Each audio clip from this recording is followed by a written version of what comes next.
बहुत बहुत धन्यवाद सर। मैं हमारे साथी श्री श्लोक सिंह जी से विनती करूंगा कि वो बता रहे हैं और बच्चों को आशीर्वाद स्वरूप अपने वचन प्रदान करें। आदरणीय सौरभ सिंह जी मैथ्स।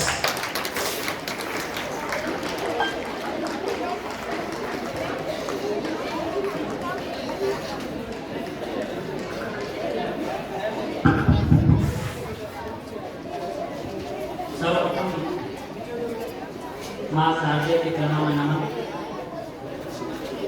आज के इस कार्यक्रम में उपस्थित मेरे जीवन की संबल एवं प्रेरक अमराराम जी गोदारा साहब एवं इस संस्थान के प्रधानाचार्य हीरा सिंह जी चौधरी साहब एवं सोलाराम जी एवं सभी शिक्षक साथी एवं प्यारे बच्चों, आज का जो दिन है, ये क्लास जो सीनियर क्लास है, 12th क्लास है, उनके लिए सभी साथियों ने बताया, आप भी जानते हो विदाई समारोह।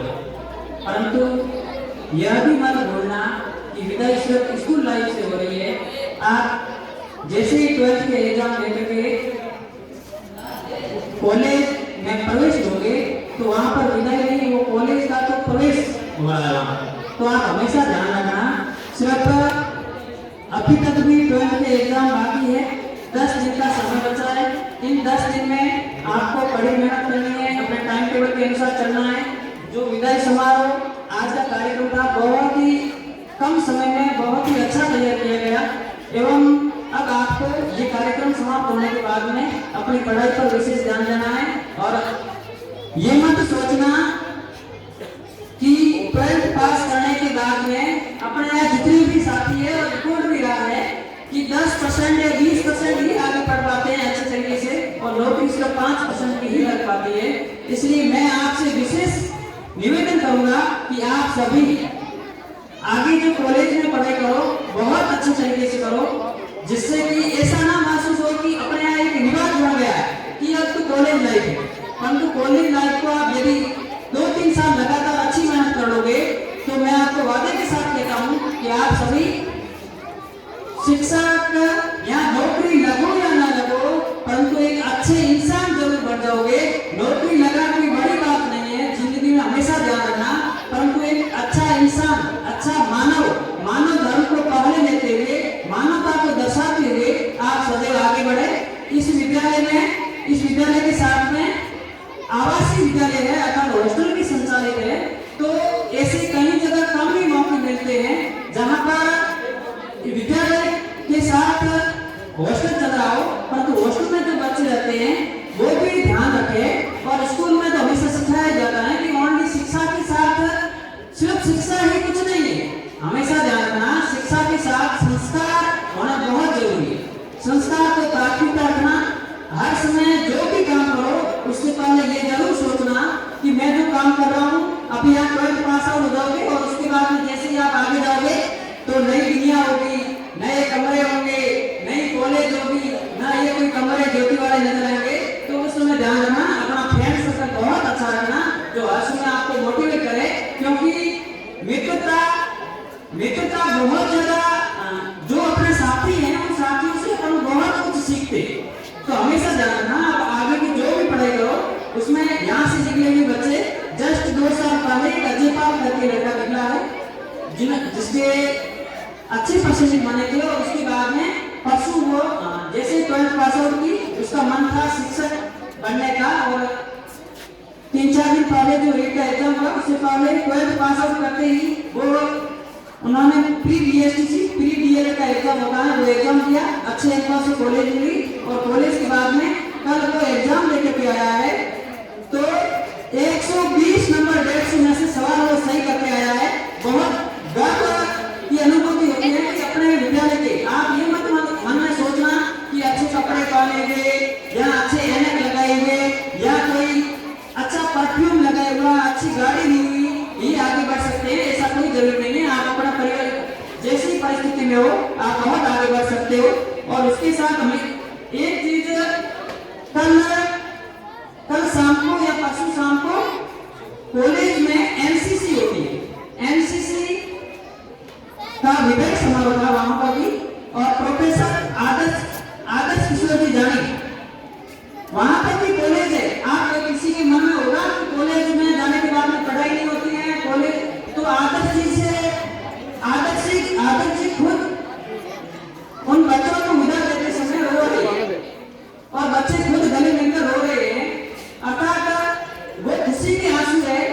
उन्होंने एनसीसी सर्टिफिकेट तो पा लिया, परंतु उसके साथ बहुत सारी सृजनशीलता, सहनशीलता, मानवता के गुण पाए। तो हमेशा ध्यान रखना, हर फील्ड में आगे जाओ, अपना फील्ड में बहुत अच्छी पकड़ बढ़ाओ।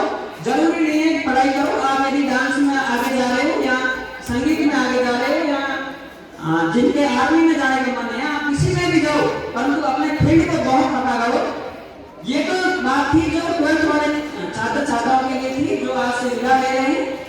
उसके साथ में जो छोटे बच्चे हैं, अर्थात 1st से 11th तक के बच्चे हैं, और 12th वालों के मन में एक देखो, अपन 1 साल तक रहते हैं, 2 साल रहते हैं, 12th तक पढ़े, कभी कभी अपने साथियों से झगड़ा भी हो जाता है। तो झगड़ा है, कई दोस्त भी होते हैं, कई कंपटीशन के चक्कर में किसी को नंबर ज्यादा आ गए, किसी को नंबर कम आ गए, इस चक्कर में भी अपने थोड़ी बहुत दुश्मनी हो जाती है। तो वो आज सब भूल करके अपनी अच्छी तैयारी करना। आपके यदि किसी शिक्षक साथी ने भी आपको आपके उज्जवल भविष्य के लिए, यदि आपको अच्छा बनाने के लिए, अच्छा मानव बनाने के लिए आपको कुछ कहा भी है, तो भी वो हटा देना मन से। इस बात की एक बात याद आ गई, 5 नंबर कमरा है जो अपना, इस कमरे में मैं क्लास जब 10th में पढ़ता था, 9वीं क्लास तक अपन गवर्नमेंट में रहे, और अपन सब आप सभी का तो सौभाग्य है कि आप अच्छे संस्थान में पढ़ रहे हो, या आपका बहुत अच्छा सौभाग्य है। और उस समय हर विषय में कमजोरी थी। जो बच्चे छोटे हैं ना, उनके मन में है कि हम कमजोर है। मुझे मैथ्स में कुछ भी नहीं आता था।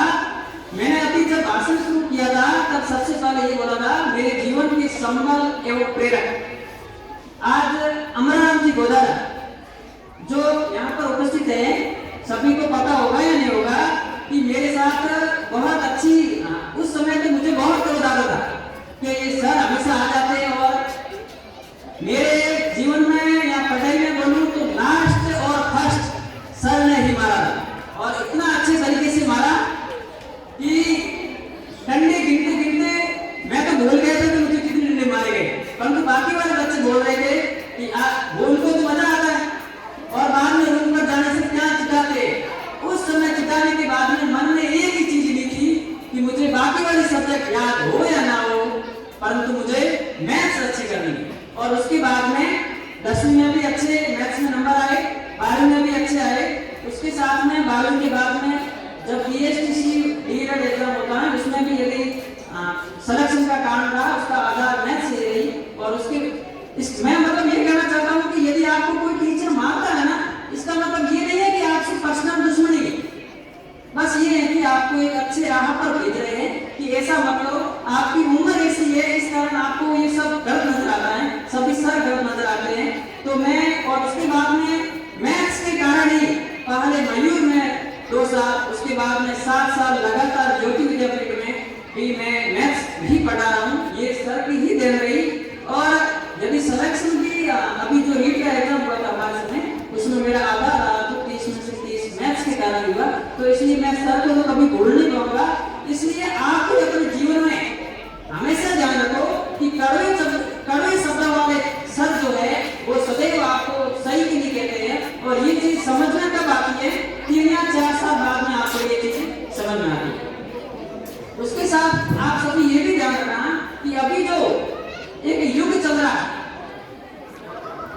मोबाइल, जैसा कि आदरणीय सर ने बताया कि मोबाइल से हमेशा दूर रखना, दूर आप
कोई सिलेबस से कुछ चीजें देखने के लिए, तो उस मोबाइल को आप फिक्स कर दो कि मुझे शाम को 7 से 8 बजे तक देखना है और उसमें जो मेरी समस्या है उसका समाधान करना है। इसके अलावा मैं कभी मोबाइल नहीं देखूंगा।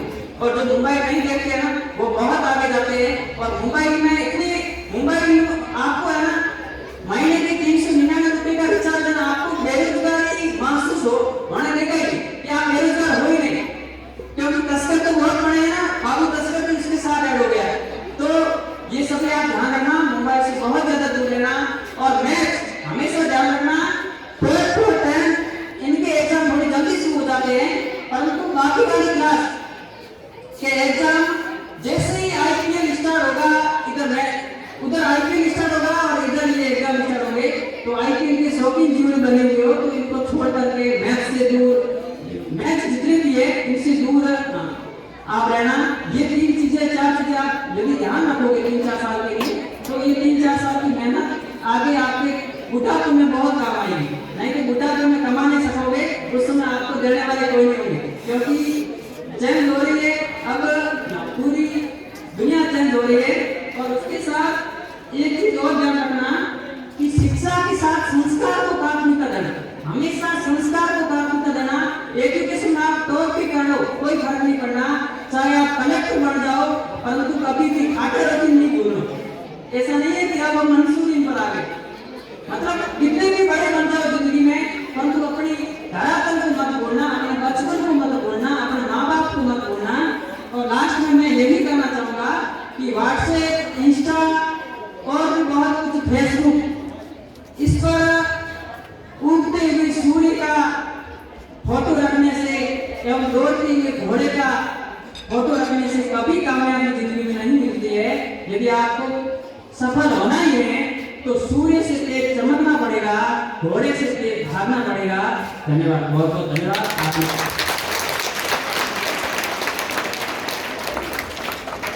बहुत बहुत धन्यवाद। मिटा दे अपनी हस्ती अगर तू मर्तबा चाहे, मिटा दे अपनी